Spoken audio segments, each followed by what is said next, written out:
They don't make them like Austin Butler anymore. After Elvis and the Oscar nomination, the 32-year-old actor is back with two buzzy projects, Masters of the Air and Dune Part 2. He's got a burning ambition, an old-school Hollywood charm, and steely-eyed focus on just one thing. Austin Butler is about to get his ass whooped. Butler, tow-headed and scrawny, not more than 9 years old and painfully shy, cowers.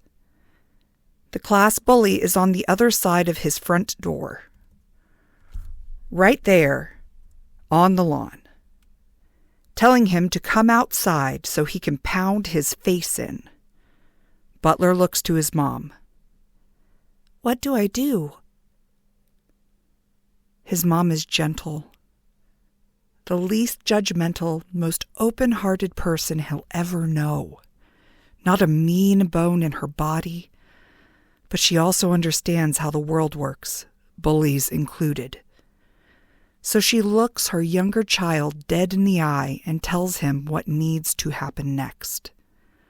"Lace up your shoes," she says. "Go out there and beat the hell out of him." Butler does as he's told. Of course, bullies are never as tough as they want to appear, are they? This one is no different. Once Butler is outside, the bully tries passing his would-be victim's beating off to the much bigger friend he brought along with him. But Butler, steeled with a new resolve, has an answer for that. "You came over. I'm taking you down." The bully strikes first. He tries to whack Butler with his skateboard, but Butler dodges. He tackles his opponent, pins him to the ground, and then he just starts wailing. The bully relents. It's the end of the fight, but it's not the last time Butler will scrap. A timid kid with no connections, he'll force his way into Disney Channel and Nickelodeon stardom. As a young adult, he'll overcome profound grief to find new depths in his craft. He will work harder and longer than anyone and everyone he meets to convince audiences that his leap from child actor to Hollywood leading man, perhaps the most terrifying jump in show business, is not just possible, but inevitable. He will take this world in inches. And then, as a man, through sheer force of desire and artistic abandon, he'll try to become the first movie star since Leonardo DiCaprio became the last movie star. Doubt him if you will, but don't underestimate his chances. Some 23 years after the fight, Butler recalls the memory with amused astonishment. He can't believe his mom said it. Beat the hell out of him? Beat the hell out of him? He can't believe he actually did it either. Or that he and the bully later became friends. It's mid-December, and we are huddled in a back booth at the casual French eatery Margot, inside the Marlton Hotel in Greenwich Village. It's 3 p.m., and we just did the New York City winter shuffle, during which, having weathered an icy commute, you spend the first few minutes in any restaurant dancing between making small talk and peeling off layers. For him, off goes a black trucker hat, a black coat, and a black sweatshirt, all piled onto the tableside hooks. Only a long-sleeved white Henley and an oversized black t-shirt layered on top remain. His blonde hair is mussed. There is a smattering of sandy-hued facial hair on his chin and upper lip. The past 18 months or so have been more than a little surreal for Butler. He began 2023 in a position that all actors dream of, but few know firsthand, nominated for Best Actor by every awards body that matters. It was his portrayal of Elvis Presley in director Baz Luhrmann's Elvis that landed him there, and the experience, junket into roundtable into podcast, photo shoot into red carpet into reception, was both euphoric and exhausting. When the film, a fever dream retelling of Presley's life, debuted to rave reviews and a strong box office in 2022, Butler became an overnight sensation. He was on the cover of national magazines and a fixture on the late-night TV circuit. Tabloids and online forums feverishly blogged about his dating life. Social media exploded with fans frothing at the mouth for the heartthrob. But like most overnight sensations, Butler had been working for much of his life for a role like Elvis, a role that he could give himself over to completely, a role that would catapult him to the top of every casting director's list. Elvis would deliver all those things, plus earn him Golden Globe and BAFTA statuettes, as well as an Oscar nomination. But Butler is not one to be idle. While Luhrmann's film was in post-production, the actor dove right into shooting a few major projects that are now finally getting released. First up, Masters of the Air, a World War II miniseries from Tom Hanks and Steven Spielberg that debuted on Apple TV Plus at the end of January. Hanks co-starred with Butler in Elvis as the singer's infamous manager, Colonel Tom Parker, and recruited him during filming. And in the biggest theatrical event of the spring, quite possibly the year, he'll star opposite Timothée Chalamet in the second entry of director Denis Villeneuve's cyberpunk Dune franchise. Promotion for the projects is ramping up, but Butler is due for a break. After our interview, it's back to the West Coast and then off on vacation. He'd spent the previous weekend in Sao Paulo with the cast of Dune Part 2 at Brazil's Comic-Con. Butler was blown away by the thousands of screaming fans. He was further shocked when a projectile whipped past him through the air, hurled from the crowd, right at his co-star Florence Pugh. As the actors posed for a final wave and bow, they flung it like a frisbee, he says. The incident's still fresh in his mind. I could hear it. It hit her square in the face. It was a friendship bracelet, says Butler. The irony isn't lost on him.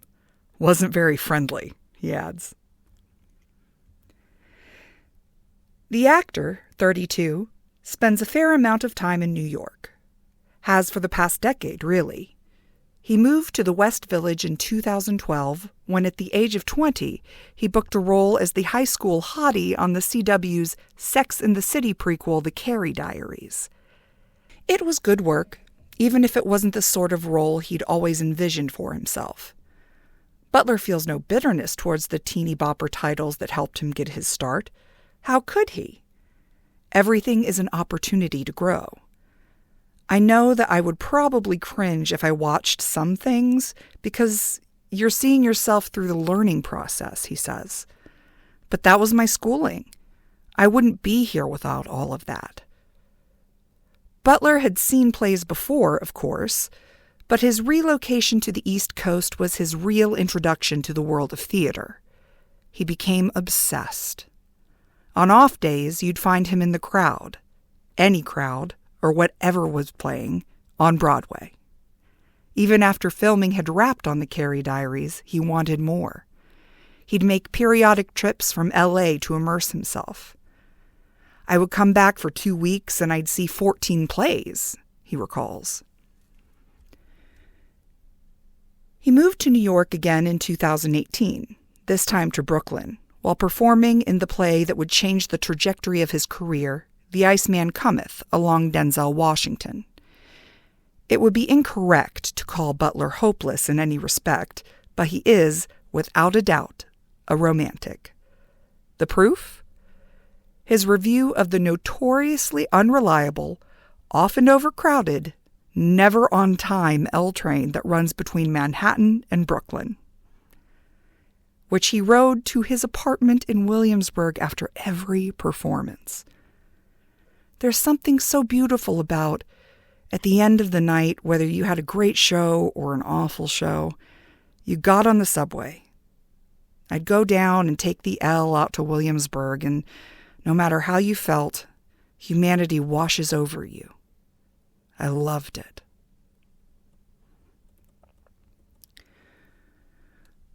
Butler grew up in a small house on a quiet street in Anaheim, California, with his parents, David and Lori, and sister Ashley, 5 years his senior.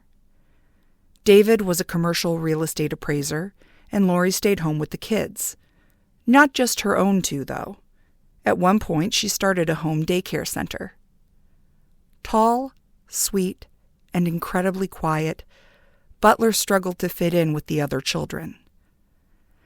I just didn't feel close to them, he says of his early classmates. Things didn't improve after his parents split when he was 7. Butler didn't play sports. He rarely landed a play date. But when his mom remarried, he gained a stepbrother along with a stepdad. And after his step-sibling got scouted at the Orange County Fair by a background casting representative, Butler tagged along to the audition. He was already a movie lover. His dad gets credit for his taste in films. I have a vivid memory of being 5, watching The Good, the Bad, and the Ugly, Butler says. Rear Window, too. And then East of Eden and Chinatown when I was 7. Those films really shaped me. He'd never thought about how they got made, but soon he realized that he had found this thing, acting. As Butler approached the end of 6th grade, he was resistant to the idea of moving to a new school for junior high. New classmates, new anxieties. His parents decided to pull him out of the system. Lori was already homeschooling Ashley anyway, but when Butler joined the kitchen table classroom, his sister was in her senior year of high school, so it wasn't long before he was attending a school of 1. Not the most social arrangement, I suggest. No, Butler says, laughing. Very not. As he pursued acting, though, he found the first community of young people that he'd ever related to. They liked to play the guitar, and suddenly I had something that I liked to do, so we'd play the guitar together, he recalls. Or they would have vulnerable conversations. That open, more mature, soulful connection was something that I had never had with other kids. He got an acting coach, went to casting calls, every single one he could. Mom would drive him to LA and back home again. Shortly thereafter, roles started coming. Zoe 101, Hannah Montana, iCarly, Wizards of Waverly Place. Lori's second marriage lasted 5 years and then ended suddenly. When she, Butler, and Ashley needed a place to stay on short notice, they moved in with David. It went well enough, so they decided to keep the arrangement. Dad even turned the garage into an apartment for himself. They would stay like that until Butler turned 18 and moved out on his own. He says he never felt any confusion about his parents' relationship during that time. They weren't meant to be together, he says without a trace of doubt. They were so different, both equally loving, beautiful, and quirky in their own ways. His social circle revolved around the jobs that he booked, and although you get the sense that Butler's group has remained small, over the years he made some valuable, lasting connections. Like Ashley Tisdale, a fellow Disney Channel graduate whom Butler met when the two were cast in 2009's Aliens in the Attic. He's probably going to kill me for saying this, but we used to joke that we were twins born several years apart, says Tisdale with a laugh. We just had this bond. They filmed together for 6 months in New Zealand and have been friends ever since. While Butler was on location in Australia shooting Elvis for months on end, he would FaceTime Tisdale, who was pregnant and in Los Angeles. It meant a lot. I was like, "You're doing this huge movie, and the fact that you care to FaceTime me?" she asks by way of explanation. In 2021, Tisdale gave birth, and Butler was the first person she and her husband FaceTimed from the hospital.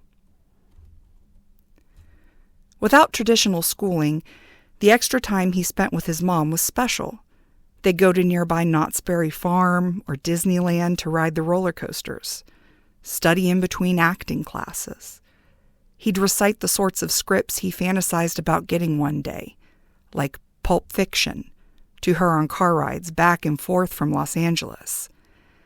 And as his acting roles got bigger, so did their adventures. For the Aliens in the Attic shoot, Laurie relocated to New Zealand with Butler, then 15. Already mother and son, they really became friends during that time. Best friends, Butler clarifies. Butler hasn't heard from his former stepdad or stepbrother, not even since his career took off. He doesn't even know where they are.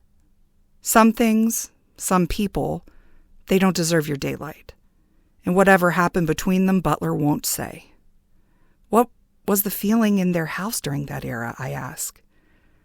I remember having really deep thoughts of my own mortality at a very young age, he says. But then moments of feeling very close with my mom. She was a safe space. Life is almost exclusively made up of tiny moments that change your life in tiny ways. Almost unnoticeable ways. And then, every so often, something happens that's so big and so bad that it blights the sun. It's not just your life that changes, but the entire world. You. When Butler was 22, his mom was diagnosed with cancer. Laurie moved in with her son as things got worse, which they did. He served as her primary caregiver. A nurse would come and go. Butler administered her IVs and managed her feeding tubes. I felt like I had to be a mountain, he says of the weight of that period. But his mother, at the peak of her pain, stunned him. She never lost her faith, he says. She also stayed kind. Impossibly kind. She would say, "Austin, on your way to the hospital today, go and pick up flowers for all of the nurses." After a pause, he adds, "What a beautiful lesson for me to have. How do you still think of others even when you're hurting?" Laurie died after his 23rd birthday. Butler crumbled. Days after his mother's funeral, he was due on set for the Shannara Chronicles in New Zealand. He went. He was a professional. Showed up on time and did his best. Rode the horses, said his lines. But every night, he'd return to his hotel room and sob into his pillow. And once filming wrapped on the show's second and final season, Butler decided to do something he hadn't done before. Take a break. Say no. At one point, he thought about quitting acting altogether. I had a lot of turmoil in my mind, he says now. He was struggling to get his head straight and desperately searching for new ways to feel connected to his mom. He tried closing himself off to the searing pain, but ultimately recognized that you can't turn off the hurt alone. Shut those feelings down, and the highs, any joy at all really, disappear as well. I needed time to metabolize some of those emotions. He spent 8 months doing just that. Laurie left her son with her faith. Butler had a very religious upbringing, he says, and experiencing her illness deepened his spirituality. She lives on with him in more obvious ways, too. Look at even one picture of Butler and his mom, and you'll see the resemblance. Both blonde, with a long, angular face, eyebrows just slightly arched, and a strong, straight nose. They are spitting images of each other. In time, he began to believe in his path again. He realized his mom wouldn't want him to stop, says Tisdale. His mom would want him to keep going. I think that was the driving force. And I believe she's seeing all of these things and is there with him now. After recommitting himself to acting, Butler found he had a clearer sense of direction. He explains, I just said, I've got this feeling of what I need to do, of the only type of thing I want to do. I want to get to explore certain parts of myself that I haven't had the opportunity to. Then The Iceman Cometh was casting for a Broadway run, and Butler was hungry for it. I knew it was a yes if they would take me. This was exactly what I wanted to do. Butler got the role. He showed up to the first table read having memorized not just his own lines, but the entire cast's. His co-star, Denzel Washington, was impressed. The critics were too. The opening line of the New Yorker's review said it best. Although there are many performers in George C. Wolfe's staging of Eugene O'Neill's phenomenal 1946 four-act and nearly 4-hour drama, The Iceman Cometh, there is only one actor, and his name is Austin Butler. Shortly after, he nabbed a part from the director he'd wanted to work with since he was young, Quentin Tarantino. Butler played Tex, the crazy Manson guy Brad Pitt kills in Once Upon a Time in Hollywood. Then Lerman was casting for the title role in Elvis, and Butler knew he had to have it. But the director had other actors in mind, more famous guys, like Miles Teller, Harry Styles, and Ansel Elgort. Butler would not be deterred. He met with the director off and on for 5 months. He dyed his hair black and hired a movement coach to learn how to wiggle just like the king. A dialect coach, too, to help perfect that 1960s Memphis drawl. And one night after he woke up from a dream about his mother, vibrating with emotion, he sat down at the piano and filmed himself performing Unchained Melody, then sent it off to casting. The role was his. News of Butler's casting went down like a steaming hot mug of gasoline. Social media wanted, it seemed, damn near anybody else. Lerman has even said his feed was filled with 3 letters, WTF. But Butler knew this was his chance, the chance. By the time filming was set to begin, in the early spring of 2020, he had transformed completely. As he says, it felt like my entire meaning of my life at that moment was that. I'm sure you're wondering about the voice. Here's what you need to know. It's hot. Low and unhurried. Rough at the edges. Grovelly. The adopted twang has finally been shed. Sentences begin or end with a or Everything in between is intentional, considered. That space between words and phrases, almost unnatural in its breadth, insists that its audience lean forward, willing the next word to land. Butler has been asked about his voice a lot since Elvis. In interviews, on red carpets, not all of it has been unfair. He did, after all, pop up during press for the movie 18 months after filming had wrapped, sounding, well, a lot like Elvis. The twang had loosened and the pitch had risen ever so slightly, but it was hardly the voice of a kid from Anaheim. Butler has answered graciously each time.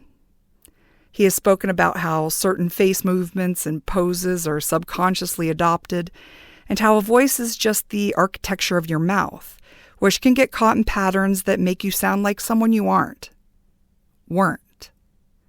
How living as another person, which is exactly what he did, isn't something you drop, no problem, simply because the cameras are down.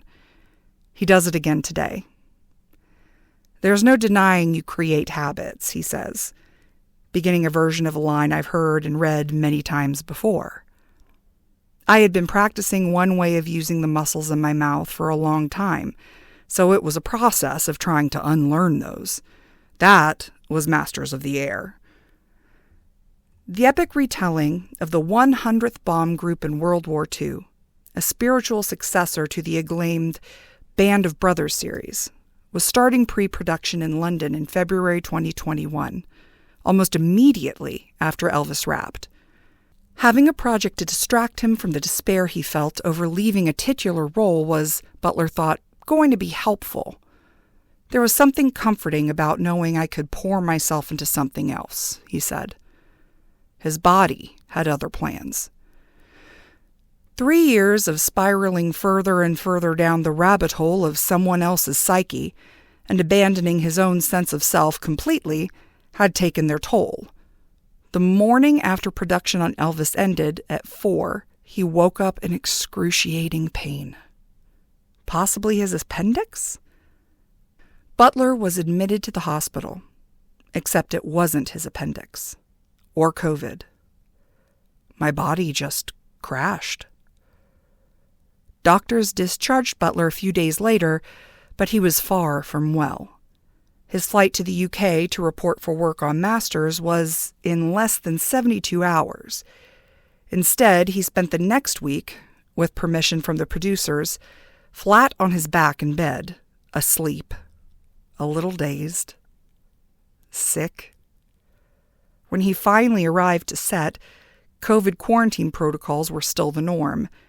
10 days, maybe 2 weeks, it's hard to remember, alone in a hotel room. He was delving into research on his character, the real-life war hero Major Gale Buck Cleven, but it was in defiance of his body. At one point, he was even coughing up blood. I can't imagine spending so much time with someone as iconic as Elvis and then whiplash into another show, says his Masters co-lead Callum Turner. The two hit it off and have remained close in the years since filming. For me, I don't know Elvis. I know him as Cleven. It's a testament to his craft and how hard he works. When Butler wasn't working on bringing Buck Cleven to life, he toiled away on finding Austin. I was just trying to remember who I was, he admits.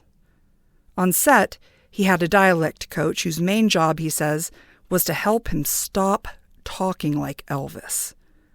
But the whole Masters experience feels like a blur to him now. I hardly remember filming that, he says, almost the full year that I was in London. Controversy briefly swirled around Masters after shooting concluded. The director had been brought in by Apple TV to helm the first 4 episodes, in his first directing assignment since his hugely successful Bond film, No Time to Die. But in 2022, according to Rolling Stone, multiple women who'd worked with Fukunaga came forward with allegations of misconduct. The article went on to say that 2 Masters production sources alleged that he had behaved inappropriately towards younger women on the London set. Fukunaga declined all allegations to Rolling Stone via his attorney. When asked about his own personal experience with Fukunaga, Butler says, TV is so different from film. On Masters of the Air, I was able to work with many directors, each with their own creative points of view, which was such a big shift for me, especially coming right off of Elvis. Among those directors were Anna Boden and Ryan Fleck. The duo helmed the middle 2 episodes as well as the series' reshoots. They'd been watching the dailies and were especially impressed with Butler. His presence was so magnetic, recalls Fleck. Then they met him, as it turns out, in person. That was even better than on screen. He was effortlessly charming, the director adds. Butler's Buck Cleven is quiet and intense. He doesn't drink, doesn't dance, rarely makes jokes. He stews in the responsibility of trying to keep the other members of his bomb group alive. Still, the actor has a way of becoming the centerpiece of every scene, something Bowden underscores. He has that magnetic quality that's able to make you look at him even when he's not doing a lot. He has the ability to move a scene and move a performance with just a subtle shift. Butler may be a student, but that thing, it can't be learned. The space between what you want to know about Austin Butler and what he wants to reveal is not a gap, but a gulf.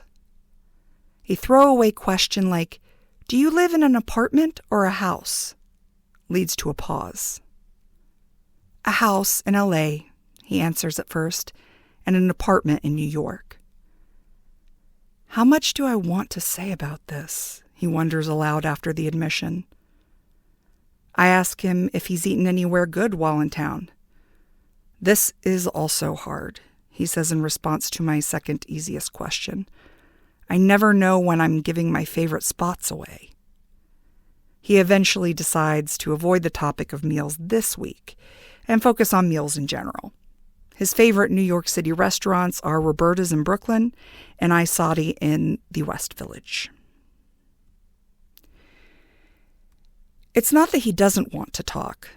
Butler is warm and quick to laugh and clearly introspective, so evading answers seems unnatural for him. He'll be about to tell you something, his 6-foot 2-inch frame hunching forward to conspire or admit or share, only to halt as the sentence nears his lips. He looks to the side, rubs his chin, reconsiders. He confirms as much not long after.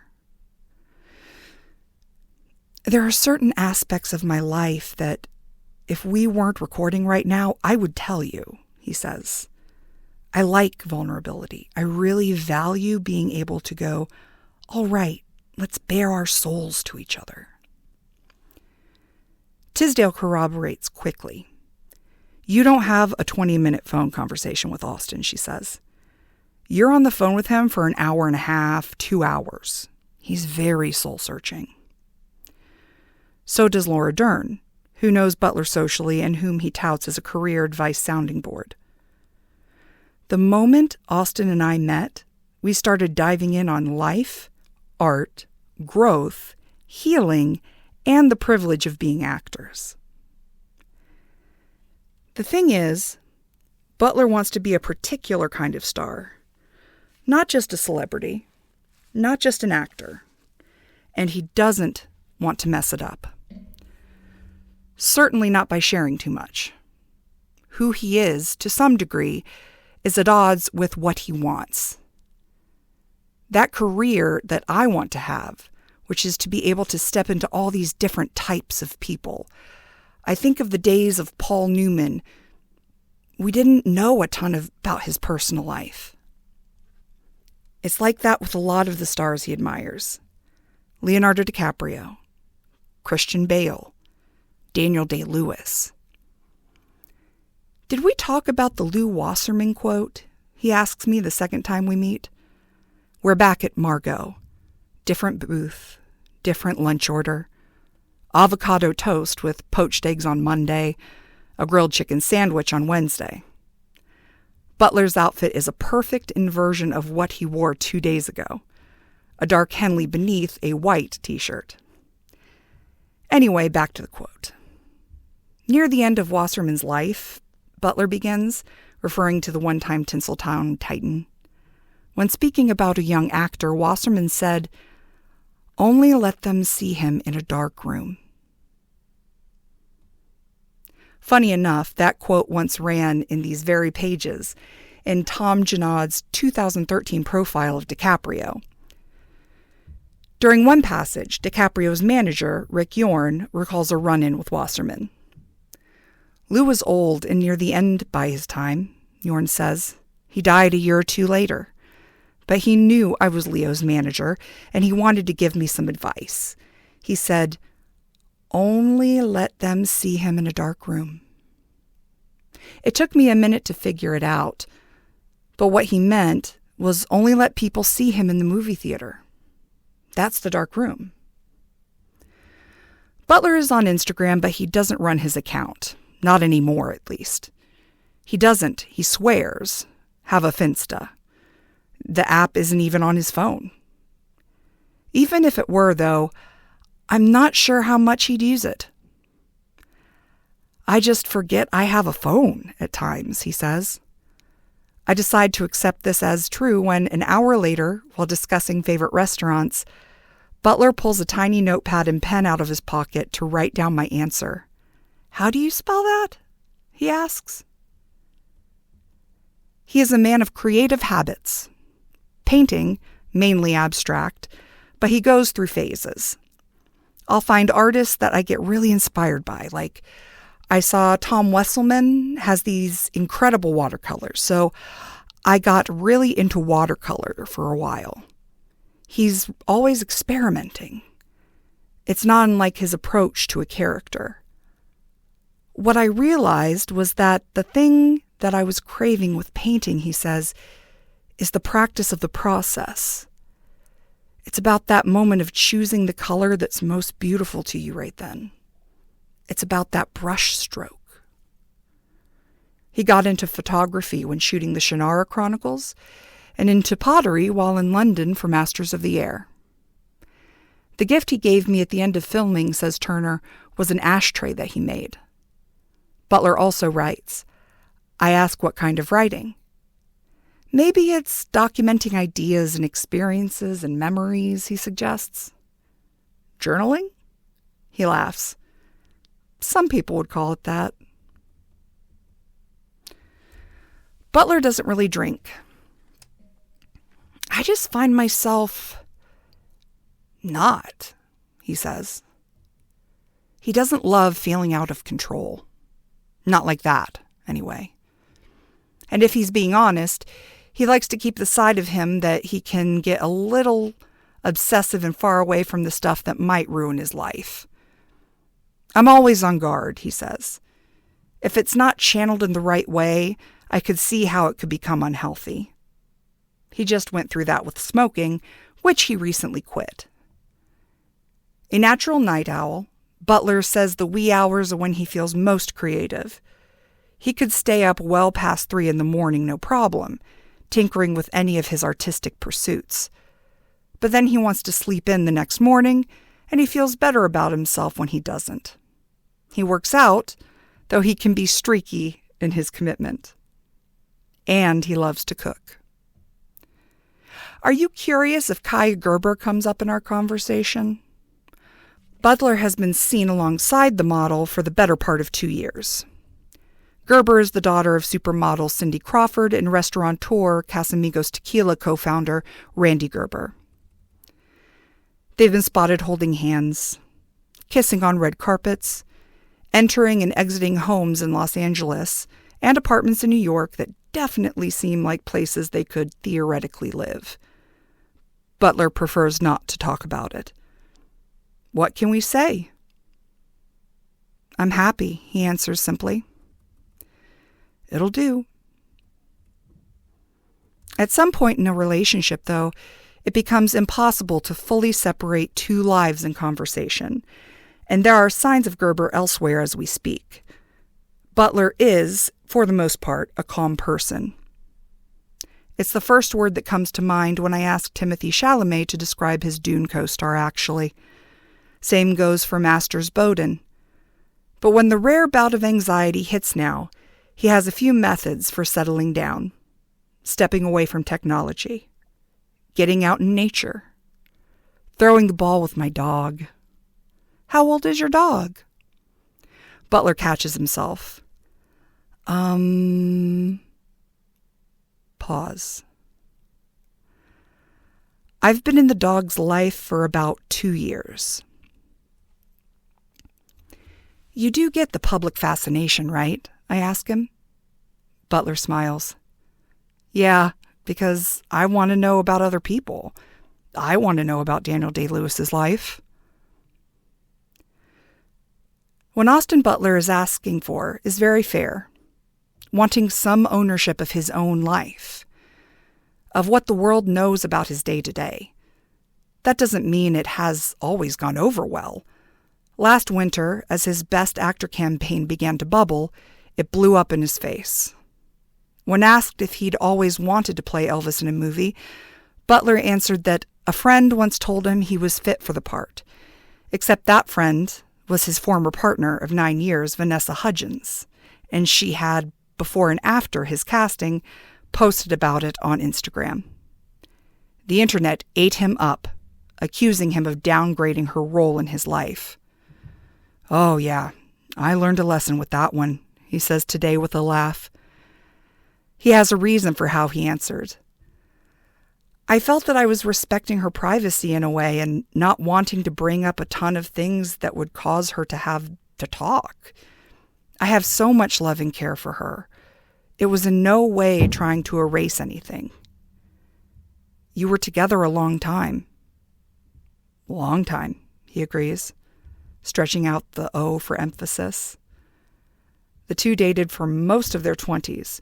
Their relationship saw the death of both Butler's mother and Hudgenson's father. It was real. And those moments, as Butler sees it, belong only to them. I value my own privacy so much, he says. I didn't want to give up anybody else's privacy.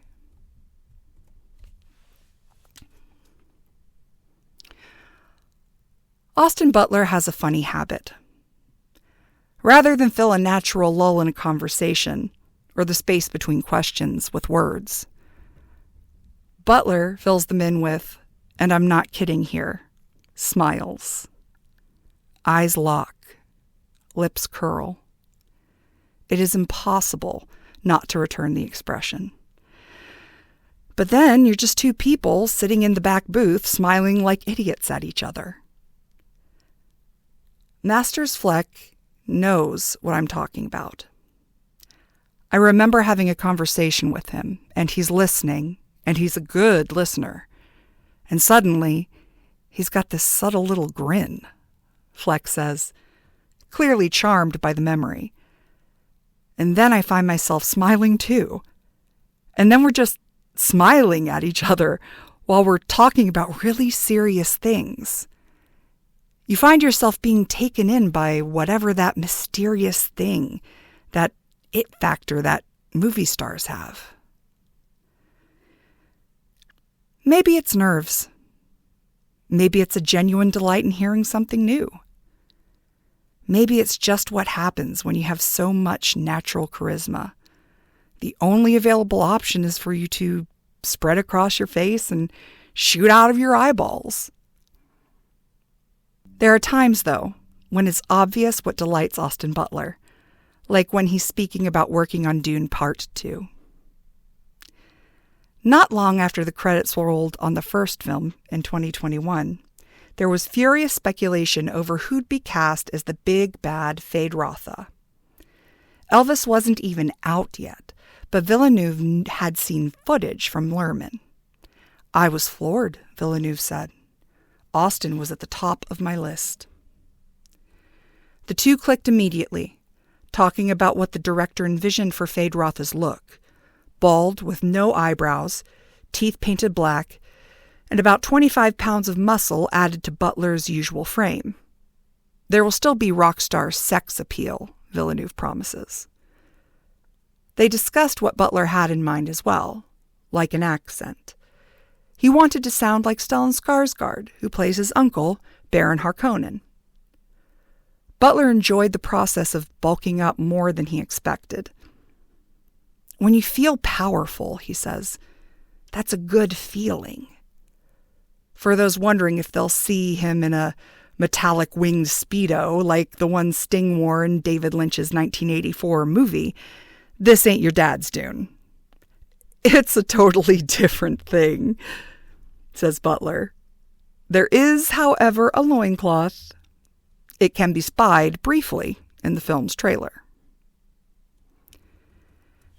It didn't take long for Chalamet to figure out that Butler operates on a different level. I realized it from the first table read, he recalls. He's questioning everything. He's on a mission. He's on a search. He's not pretending to be the guy with answers. He's constantly tinkering. It influenced him, he admits. It was motivating. In Villeneuve, Butler found a leader who was happy and willing to collaborate. He's such a dreamer, he says of the director. And in Butler, Villeneuve found a young, overwhelming, talented actor with no quit in him. They filmed in Hungary under what Villeneuve describes as very difficult conditions. Steamy weather, heavy costumes. His first scene was on a set built of white sand with no wind in the blazing summer sun. It was the hottest set I have ever seen in my life, the filmmaker recalls. People were collapsing. Villeneuve was worried, but Butler was fine. In fact, he was thrilled. He insisted to stay with me beside the camera all the way through those days because he was having too much fun, the director says. He didn't want to go back to his trailer. I don't remember having seen an actor having fun like that. The next Brad Pitt. The next Leonardo DiCaprio.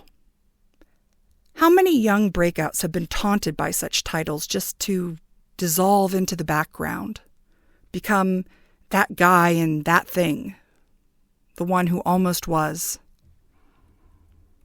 The reality of right now is that whether there will ever be another Brad or Leo is not a question of talent, but of the studio system itself. How many of the movies between those two men would even be released in theaters if they were made today? The Beach, The Basketball Diaries, Thelma and Louise. They'd be critically acclaimed streaming releases at best in 2024. Some would become TV shows. Butler isn't considering doing TV again, at least not anytime soon. I'm more drawn to film and theater, he says, and trying not to let the broader discussion of how Hollywood is or isn't working weigh on him. He has a North Star, he says, before quickly listing 4. Directors and actors, the character, the story. He doesn't want to pander to the masses. Have I heard the David Bowie quote? Butler paraphrases. He talks about how art, when you're trying to play to the gallery, that's when the best art is not coming out. It's impossible to forecast the future of Hollywood. Will grown-up movies make a comeback? Will movie stars continue to exist? But I'll tell you what I do know. From the second that Austin Butler appears as a young adult Elvis, moments before the first musical performance of the film, bristling with an intoxicating swirl of nerves, excitement, and untapped confidence. From the minute he, as Buck Clevin, leans in, desire written all over his face, a smile flirting with the corners of his mouth, and whispers, "A girl worth writing to is hard to find." Well, there's no taking your eyes off him.